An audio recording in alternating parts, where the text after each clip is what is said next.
Assalamualaikum, salam sejahtera dan salam Malaysia Madani. Untuk cerita pagi, selamat pagi Malaysia.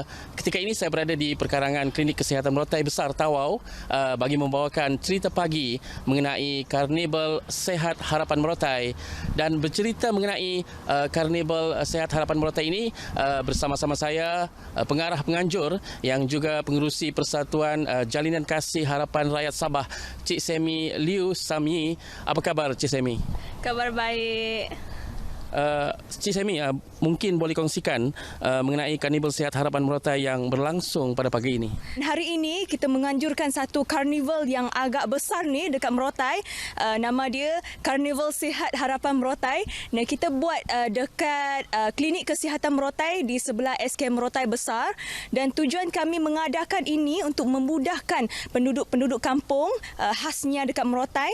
Dan kita juga terbuka untuk keseluruhan warga Kalabakan dan Tawau untuk mereka datang untuk meraihkan bersama-sama dan juga buat saringan kesihatan secara percuma.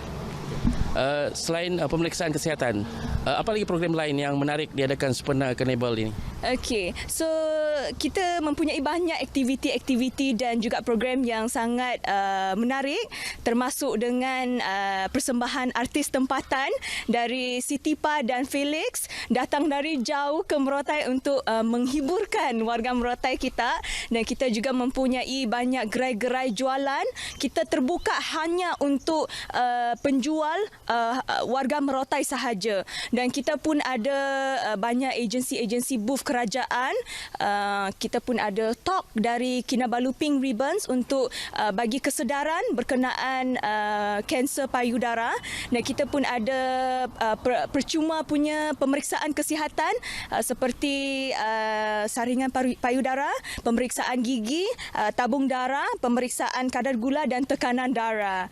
So saya rasa ini sangat-sangat bermanfaat kepada warga Merotai yang mungkin mereka tidak dapat untuk turun ke hospital ataupun klinik disebabkan jauh jarak kan, ataupun mereka tiada masa untuk pergi buat pemeriksaan kesihatan. So inilah peluang dia. Saya sempat meninjau sebentar tadi dan menarik perhatian saya juga.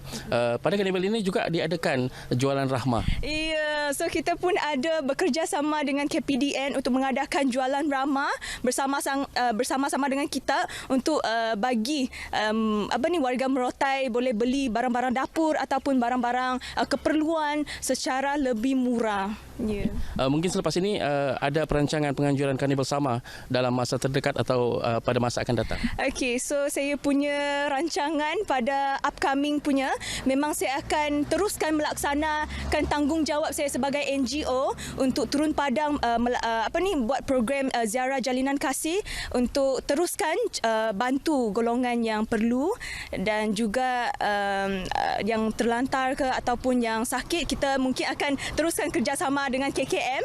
Okey, dan keduanya saya punya fokus adalah kepada belia yang mungkin saya rasa saya perlu bagi kesedaran kepada mereka, sebab saya rasa belia zaman sekarang ni memang ada tanggungjawab untuk tahu berkenaan kita punya hal-hal sekeliling.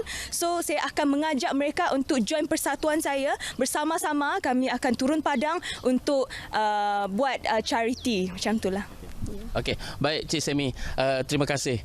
Saya kira itu sahaja perkongsian cerita pagi dari Sabah mengenai Karnival Sehat Harapan Merotai yang dirasmikan Menteri Pembangunan Masyarakat dan Kesejahteraan Rakyat Sabah, Datuk James Ratib.